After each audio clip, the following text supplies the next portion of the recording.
நேற்று ஒரு விஷயம் நடந்தது. லைவ்ல எல்லாரும் பார்த்துருப்பீங்கன்னு நினைக்கிறேன். பார்க்காதவங்களுக்காக தான் அந்த வீடியோ போடுறேன்.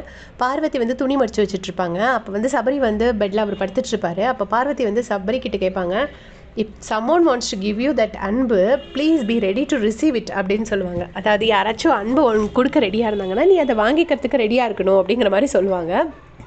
அதுக்கு வந்து சபரி சொல்லுவார், ஐ டோன்ட் வாண்ட் தட் வம்பு அப்படிம்பாரு. ஏற்கனவே ஃபஸ்ட் 2 வீக்ஸில் சபரி கூட ஃப்ரெண்ட்ஷிப் வைக்க நிறைய ட்ரை பண்ணியிருப்பாங்க. அவர் வந்து அதுக்கு எதுக்குமே இடம் கொடுத்துருக்க மாட்டார்.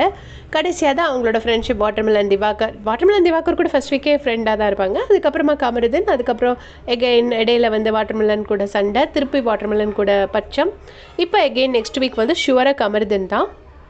நான் அதுக்கு ஒரு மீம் கூட பார்த்தேன்.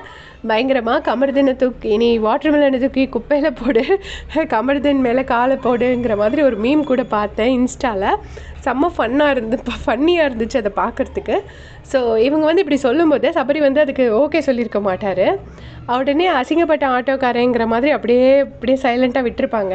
விட்டுட்டு அதுக்கே நைட் என்ன சொல்லுவாங்கன்னா, எனக்கு சபரி கூட ஏதோ கனெக்ட் வந்ததே கிடையாது அப்படின்னு சொல்லியிருப்பாங்க. அப்போ திவாகர் கேட்பாரு, நீ ஆன் அண்ட் ஆஃப் சபரி கூட பேச தானே செய்வ அப்படின்னு கேட்பாரு.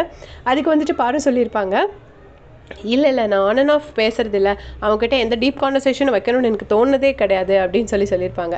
ஸோ இவங்க ட்ரை பண்ணியிருப்பாங்க, சபரி அதை ஒத்துக்கலை. ஆனால் அதை வந்து அப்படியே ட்விஸ்ட் பண்ணி வேறு மாதிரி அந்த ஸ்டோரியை சேஞ்ச் பண்ணியிருப்பாங்க.